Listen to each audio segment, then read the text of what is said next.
Electoral assistance as a component of democratization assistance is a relatively new sector in cooperation with developing countries. I recall that until the end of the Cold War in the early 90s, the world was divided in two blocks, and democratization was not a subject of cooperation from the EU or from the Western donors in the developing world, particularly in Africa and other countries. And it's only in the early 90s that the European Union introduced the concept of conditioning development assistance to democratization, respect of human rights, as, let's say, core values that the end of the Cold War offered an opportunity to introduce these concepts in our relations with the developing world. In the beginning of this process, when elections started to be organized in developing countries, practically there was only the UNDP, an international organization, who was providing this type of assistance, and the European Union, through a joint task force that was established in the early 2000s, practically had only this as the single implementing partner. Now, ECAS was established and it was branded as an European organization based here in Brussels, precisely because the founder of ECAS, Fabio Bargiacchi, whom I have known since the days that he worked with me in the delegation in Mozambique in the early 2000s, he was always focused on wanting to work in elections,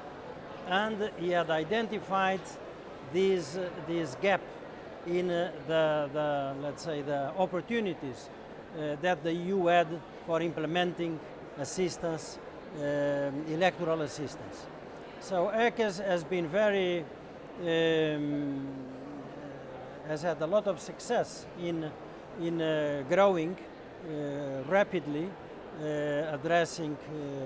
electoral assistance support from the European Union in many different countries, particularly in Africa, Middle East, and I see that this need is still very much there for the European Union to be able to rely on a partner that shares the EU values, that has a large number of its core and management team, former servants of the European Union, having worked for many years for the European Union, thus understanding also the political contexts in which these projects are developed, and therefore I think that the European Union will continue to rely on ECAS, and this support through ECAS in many different countries, I am convinced, is going to increase, because ECAS, in addition to what I've just said, is there also to promote the visibility of the European Union. We don't want to compete with our donor, to the detriment of its visibility, like many others do, particularly when we are talking about international organizations which see themselves as another, let's say, partner as the European Union. We see that, and the fact that we are a foundation gives us also a larger degree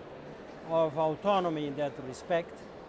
which is not always the case if you have implementing partners, international organizations of which often the host country is also a part of, and therefore we believe that we can retain a larger degree of independence and to play an equal loyalty, let's say, to the donor and to the recipient in promoting the assistance in the electoral field, but always having in mind the objectives of deepening the democratization processes in these countries,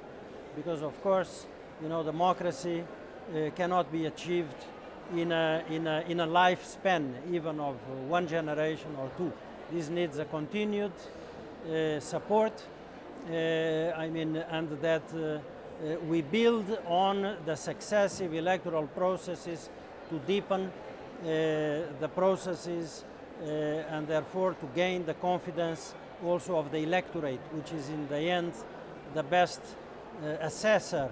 of an electoral process, is the degree of confidence that the electorate in a given country looks at its own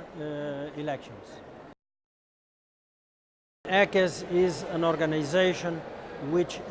promotes the development assistance to make it, let's say, the election management bodies and the institutions who have the mandate to carry out elections, to carry it in the most transparent, the most, let's say, involving all sectors of the population. Of course, the results of the elections, it is something that is not really, let's say, in our scope.